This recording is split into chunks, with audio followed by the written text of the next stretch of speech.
Ici la voix. Rebonjour.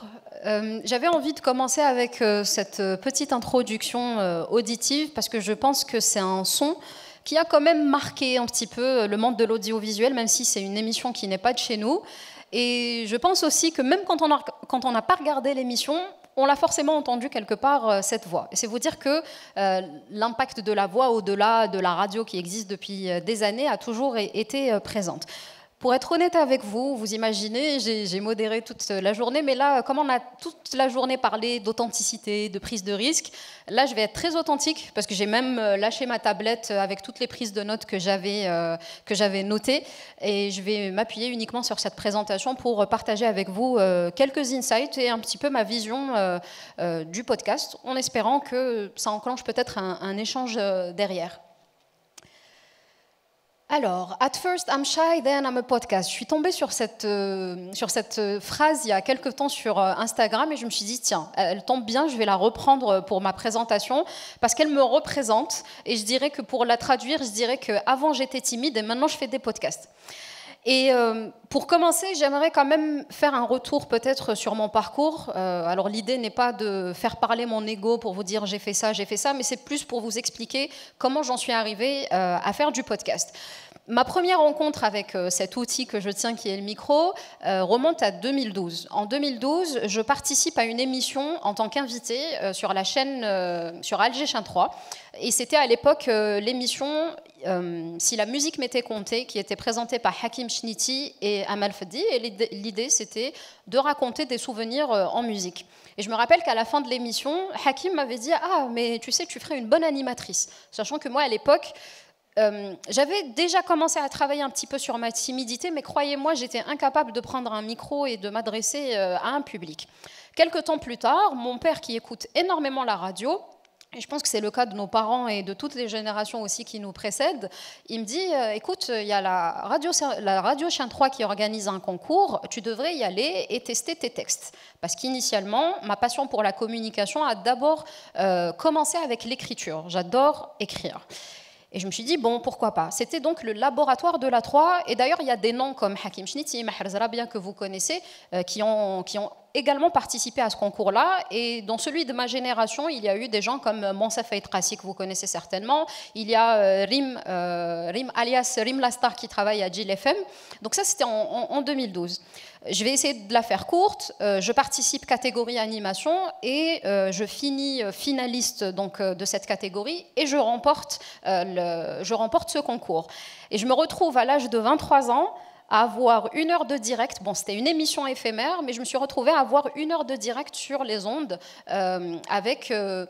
on va dire, ma propre émission. Je pense qu'à cette époque-là, la radio n'attendait pas ça forcément de moi. Ils voulaient que je fasse une sorte de best-of. Et moi, je sais pas, j'ai été prise d'un élan et j'ai monté une émission avec le reste des finalistes. Ça s'appelait Khamsa, ça a duré 5 jours. Et à l'époque, c'était le 50e de l'indépendance. Donc, j'avais créé tout un univers autour de ça. Et ça a été la plus belle, ou l'une des plus belles expériences de ma vie. Ensuite, je suis partie en France pour poursuivre mes études et j'ai continué à entretenir ce lien avec le micro. J'ai eu la possibilité d'animer des événements, un notamment qui est le Salon des cadres à Paris. Et puis en 2015, je reviens en Algérie, je fais mon entrée dans le monde des agences. Quelques années après, je commence à faire de la modération un peu en off, en parallèle de mon poste en agence.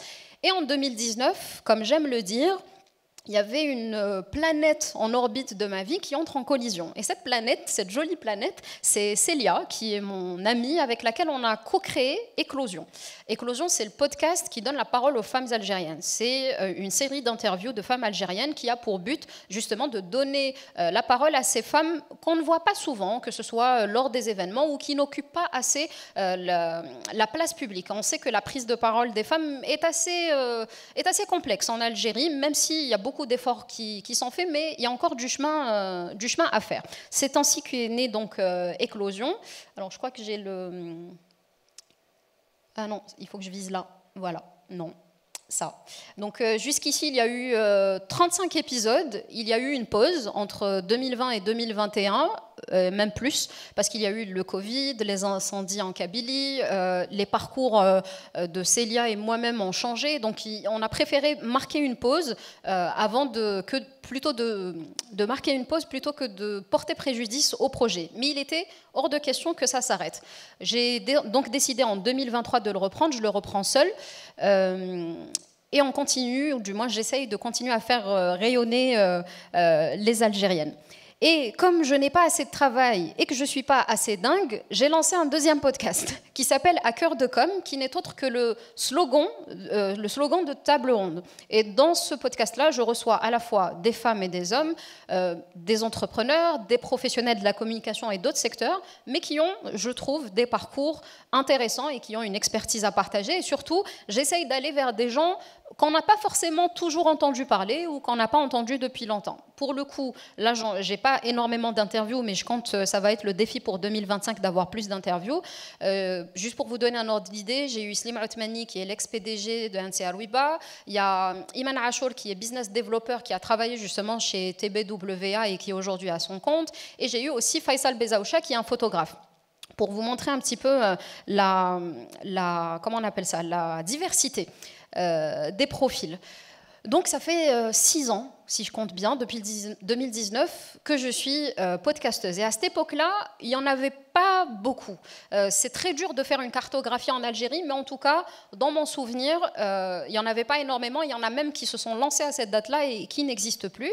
Et là, comme on a beaucoup parlé de tendance, il y a aussi une tendance autour du podcast, mais on va essayer de démystifier tout ça. Bref. Et d'ailleurs, je vous invite à regarder la communication qu'ils ont fait pour lancer leur deuxième saison, c'était intéressant.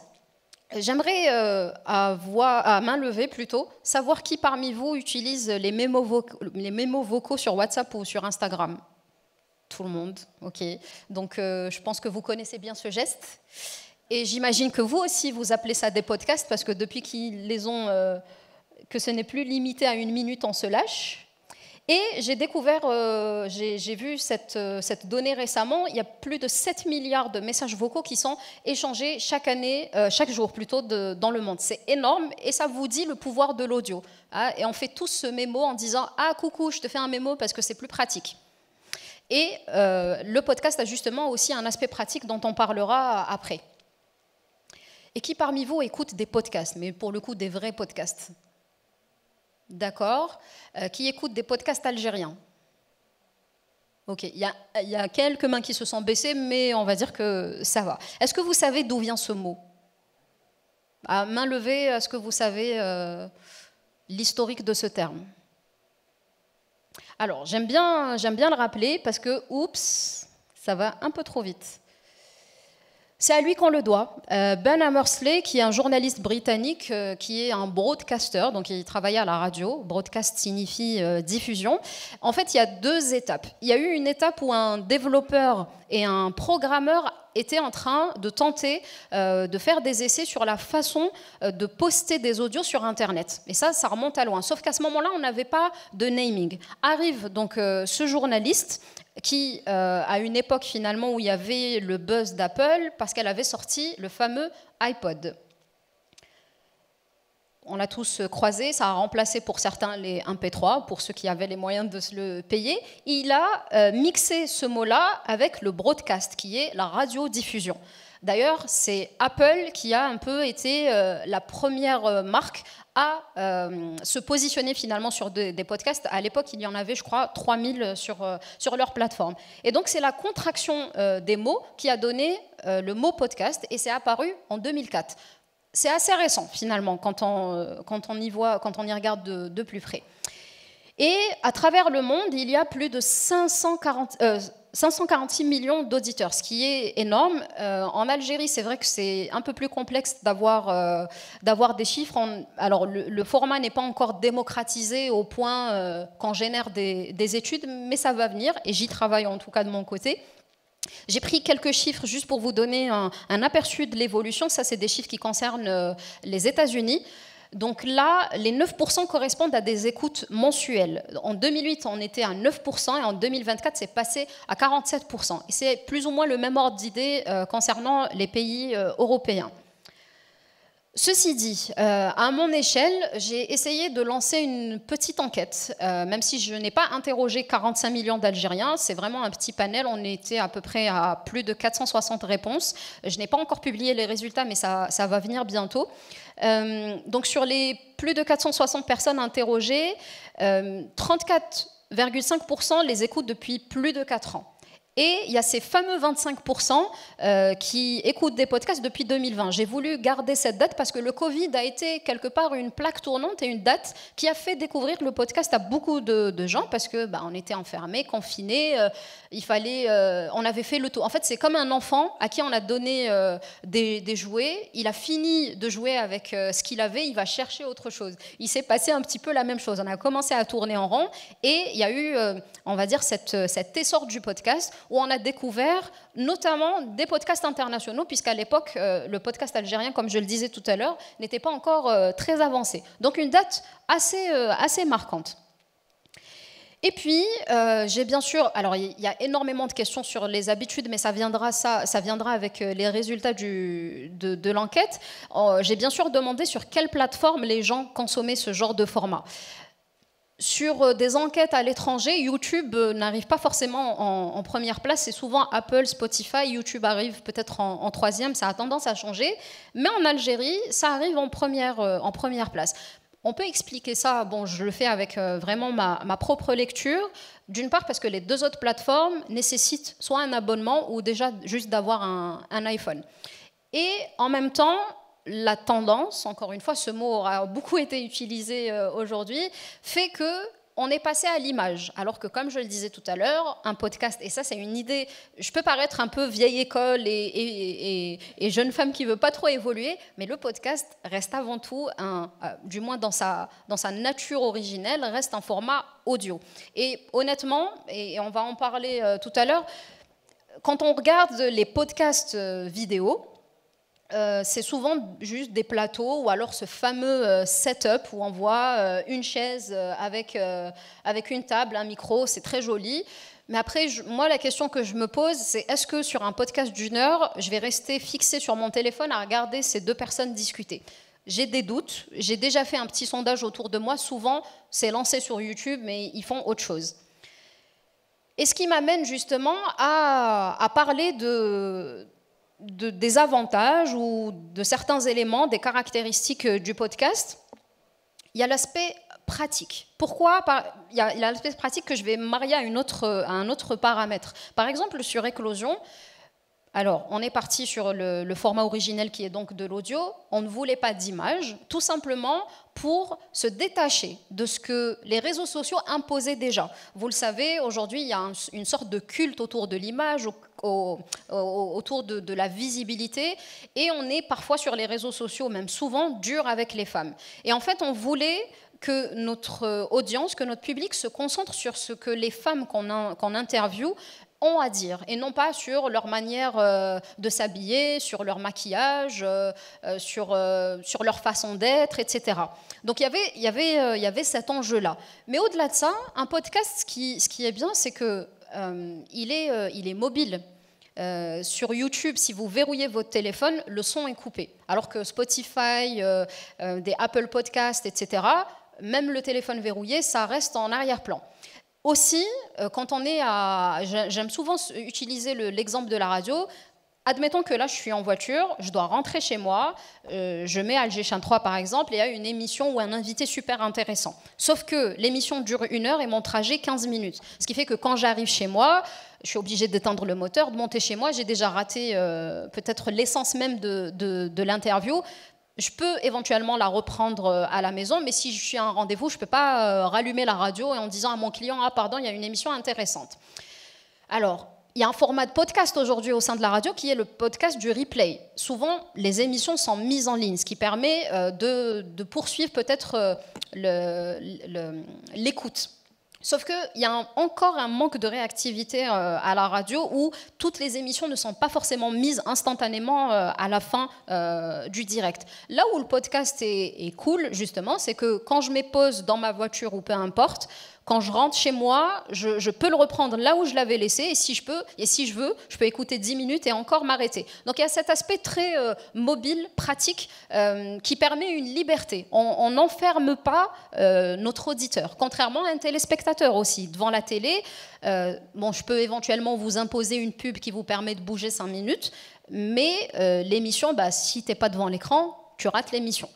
Sauf si vous vous fiez uniquement à l'écoute. Ensuite, c'est un format différent. C'est un format différent dans sa manière d'exister. Si je prends les réseaux sociaux, aujourd'hui, vous le savez, ça fonctionne avec des algorithmes. Donc, la publication qui est postée là, tout de suite, elle n'est déjà quasi obsolète dans 30 secondes. Parce qu'il y a des milliers, des millions, des milliards d'infos qui sont publiées. Et en plus, il faut s'adapter. Parce que Instagram ou Facebook ou LinkedIn, ils préfèrent ce genre de format, donc il faut s'adapter pour avoir des vues et des écoutes.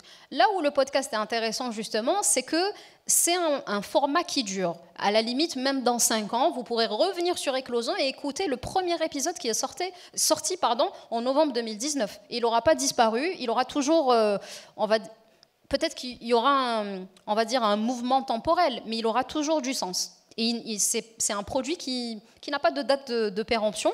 Et ce qui est intéressant aussi, là où on cherche vraiment à faire le buzz, le podcast n'est pas vraiment un format qui est soumis au buzz, parce qu'on ne peut pas faire 1 million d'écoutes sur un podcast d'1 heure en une semaine, par exemple. Et c'est ce qui est intéressant. Par exemple, un premier jour d'écoute, je peux faire 150 écoutes le premier jour, et puis je reviens 15 jours plus tard, ça a peut-être doublé, triplé, etc. Donc, vous voyez, il est différent dans son format, il est pratique, mais il est différent aussi dans sa manière d'exister. Et c'est pour ça que c'est intéressant aussi pour les entreprises d'adopter ce genre de format dans leur marketing, parce que justement, ça leur permet une certaine liberté d'action et sur la création de contenu qu'ils souhaitent faire. Et donc, j'ai connecté avec le troisième élément qui est la durabilité. Le podcast que vous faites aujourd'hui sera toujours valable dans plusieurs années, sauf si la plateforme disparaît ou si vous décidez de les supprimer. Ensuite, il y a cet aspect intime. Quand je parle d'intimité, il y a une sorte d'authenticité. Tout à l'heure, Samy parlait du fait de, quand on est sur du storytelling, on fait en sorte de s'adresser à un ami. Que ce soit sur Éclosion ou sur À Cœur de Com, j'essaye justement d'avoir cette authenticité-là. On n'est pas sur de la façade, on n'est pas sur de l'image. On est là pour raconter un parcours, pour ressortir des insights, pour partager des conseils, et qu'à la fin, les gens se disent « cet épisode, il était génial ».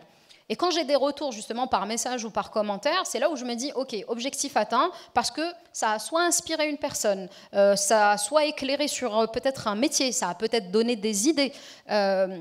Donc il y a cet aspect très authentique, et je vais le connecter du coup à l'aspect audio. Je vais vous donner un exemple.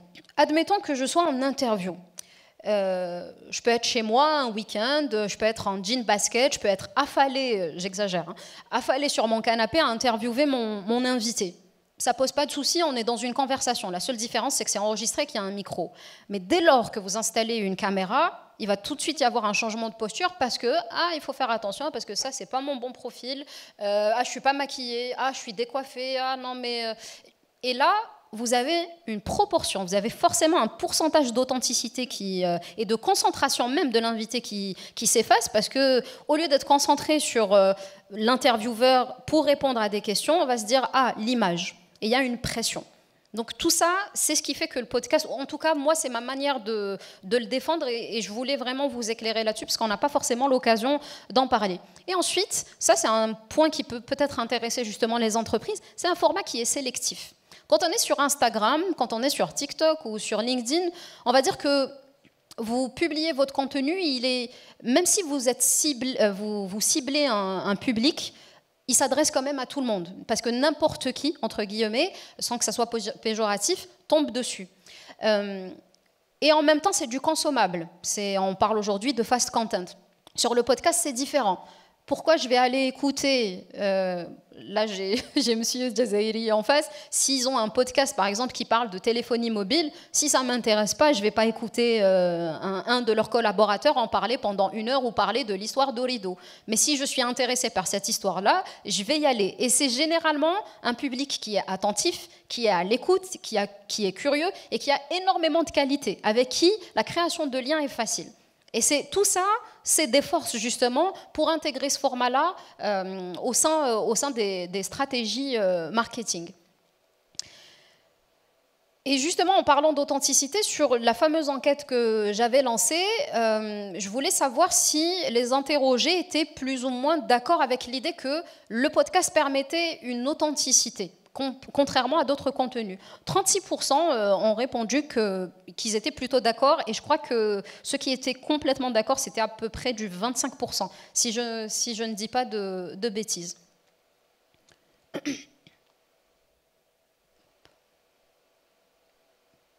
Oups. Voilà. Alors, comme on parle, le but c'était aussi de parler un petit peu des marques, et il y avait quelques exemples. Alors, il y en a beaucoup, hein. Vous savez...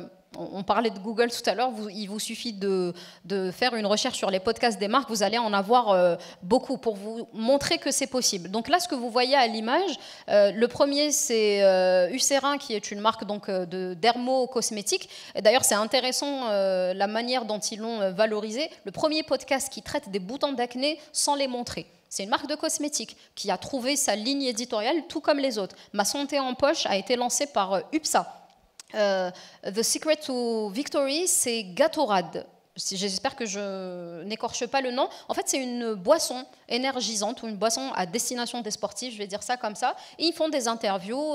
Vous pouvez retrouver par exemple des interviews de Serena Williams où ils vont les interroger sur leur rapport à l'échec, etc. Donc il y a toujours moyen de trouver des connexions en lien avec la thématique ou l'environnement ou le secteur dans lequel vous évoluez. Les deux derniers, c'est des marques automobiles. Alors, Hypnopolis, ça a été porté par BMW. C'est pas totalement du storytelling autour de la marque, mais ils ont créé un univers en s'inspirant notamment de toutes les sonorités qu'on peut retrouver dans leur voiture. Et la dernière, Bring Back Bronco, c'est Ford qui se cache derrière. Et là, pour le coup, on est sur du storytelling puisqu'il s'agit de retracer l'histoire de Ford, puisque on connaît tous Henry Ford, la Ford T, etc. On a quelques petits éléments, mais là, l'idée, c'est vraiment de retracer l'histoire. Donc, c'est des exemples qui peuvent véritablement inspirer les marques à se positionner sur ce format-là. Après, pour revenir un petit peu à ce que je disais à l'instant, faites-le pour vous et pour votre audience et pas pour Instagram. J'insiste là-dessus parce que, vous savez... Je suis, entre guillemets, considérée comme quelqu'un de plutôt visible. Mais au final, à y regarder de plus près, je suis plus visible par la voix, par l'écriture, et très peu par l'image. Quand vous allez, pour ceux qui me suivent sur LinkedIn ou sur d'autres réseaux, je suis rarement en vidéo, même sur Instagram, je ne fais jamais de story face cam, etc. Parce que je pars du principe que ce qui est intéressant, c'est ce que je dis et pas la tête que j'ai. Et ce que j'ai remarqué ces derniers temps, c'est qu'il y a cette tendance, et vous en croisez certainement beaucoup, que ce soit sur TikTok ou Instagram, on va trouver une image un peu similaire à celle qu'il y avait avant, donc un plateau avec le podcasteur et son invité, ou parfois des personnes en solo, des créateurs, avec un micro, parce que c'est joli d'avoir une perche, etc. Et l'exemple que je citais tout à l'heure, on était à table en off, récemment, j'ai vu...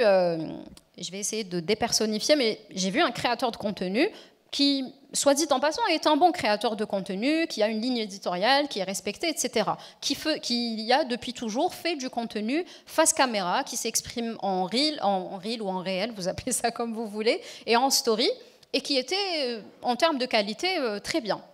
Et là, récemment, je tombe sur un réel, justement, où cette même personne est assise. Bon, il n'y a pas un setup, mais c'est un environnement qu'on lui connaît déjà. Et il y avait cette perche, il y avait cette nouveauté, c'était le micro. Et en fait, à un moment donné, je me suis dit, mais c'est quoi l'intérêt? Et la première réflexion que je me suis faite, dès que j'ai activé le son, je me suis dit, mais en fait, le son était meilleur avant. Et je me suis dit, est-ce que cette personne l'a fait pour l'image, pour donner un style podcastique? à son contenu, alors qu'elle le faisait très bien avant, et je suppose que son iPhone et son petit micro-cravate faisaient l'affaire. Donc si vous vous lancez dans le podcast, faites-le pour les bonnes raisons. On ne fait pas un podcast pour l'image, on fait un podcast pour le son, c'est pas juste pour faire un jeu de mots, mais le podcast est vraiment un contenu de fond. Quand on parlait d'authenticité, je pense qu'on ne peut pas avoir un podcast ou une émission audio qui n'a pas de fond. Où c'est pas travaillé. Et généralement, quand c'est le cas, ça se ressent très vite et l'audience ne suit pas. Donc ça, c'est important. Faites-le pour vous et pour votre audience. Et quand je dis pour vous, en tant qu'entreprise, c'est dites-vous qu'est-ce que ça peut m'apporter, quel lien ça peut m'aider à créer avec mes collaborateurs, quel lien ça peut m'aider à créer, quel lien ça peut m'aider à créer avec mon audience. Et j'aimerais revenir peut-être sur quelque chose aussi qui peut intéresser les entreprises. Pourquoi on n'utiliserait pas le podcast comme un moyen de formation? Je m'explique. Aujourd'hui, on sait qu'il y a un enjeu. Les entreprises, il y en a qui souhaitent vraiment former leurs équipes. Mais en même temps, il y a un enjeu aussi de planning. En entreprise, on doit être productif. Et ce n'est pas toujours évident de laisser son planning sur le bureau et d'aller se former. Et puis, finalement, on a la tête au travail. Je pense que ça nous est tous arrivé. C'est vraiment compliqué de se dire... Je vais faire cette formation et en même temps, je dois garder le même niveau de productivité. C'est impossible, c'est même une surcharge mentale. Là où le podcast peut être intéressant, c'est cadeau, j'espère que vous en ferez bon usage, c'est qu'on peut avoir un podcast qui est dédié uniquement à l'interne. Je ne sais pas, dans une entreprise qui, par exemple, a des équipes commerciales, on peut avoir un professionnel qui va soit donner des conseils ou essayer de faire une sorte de masterclass auditive que vos collaborateurs peuvent écouter à leur rythme, au moment où ils veulent. Ils peuvent le faire au bureau, parce qu'apparemment, il y en a qui arrivent à se concentrer sur des podcasts tout en travaillant. Moi, honnêtement, j'y arrive pas, parce que je suis très concentrée sur ce que disent les personnes. Mais juste pour vous dire, quand on trouve toujours un moyen de l'utiliser. Vous n'êtes pas obligé de faire un podcast aussi qui dure 3 ans, ou un podcast à vie. Ça peut être aussi des mini-séries. Ça peut être... Si je reviens à Olido parce qu'ils sont là, mais ça peut être un podcast, une mini-série de 6 épisodes sur les engagements RSE de Olido.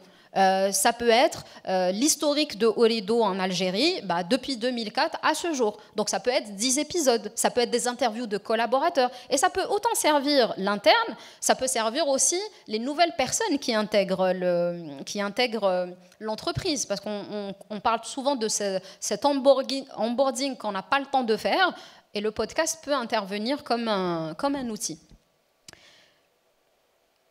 Ma petite sœur, je l'amenais à l'école, tu vois. Ouais, tranquille. Ouais. Et on marchait comme ça, tranquille. Je lui portais son sac à dos, tu vois. Ouais. Et elle me dit, attends, mais pourquoi tu portes ton sac? Ouais. Tu vois, pourquoi tu portes, en fait, en toi, quelque chose qui m'appartient, d'appartenir à l'autre. Et pourtant, il m'appartient à un instant T. À toi. Absolument. C'est ça. Et en fait, c'est ça la crypto. Ça et l'envie de emmagasiner en soi exactement les choses des autres.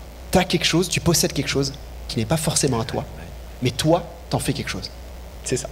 Et tu vois, elle me dit ça, tu vois, je m'arrête. Ouais.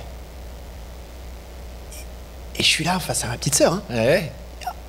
Je suis resté un peu sans voix. Et oui. Ta petite sœur qui t'explique la vie. Ta petite sœur qui vient te montrer. Ouais. Eh oh, mon grand haut. Ouais.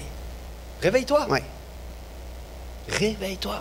J'ai dans mon sac à dos des actifs d'Ethereum à 76% que tu ne vois pas. Ah non, c'est hallucinant. C'est fou. T'en penses quoi de l'IA?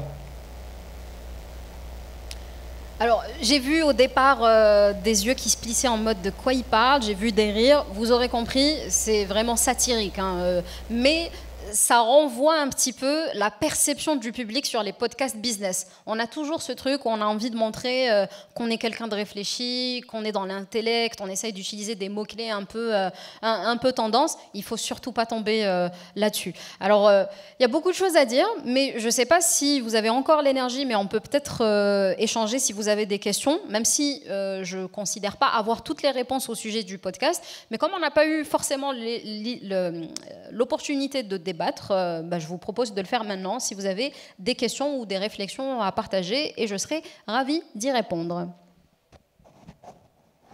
C'est tout pour le moment. C'était censé dire ça, mais le son n'a pas suivi. Merci d'être resté jusqu'au bout.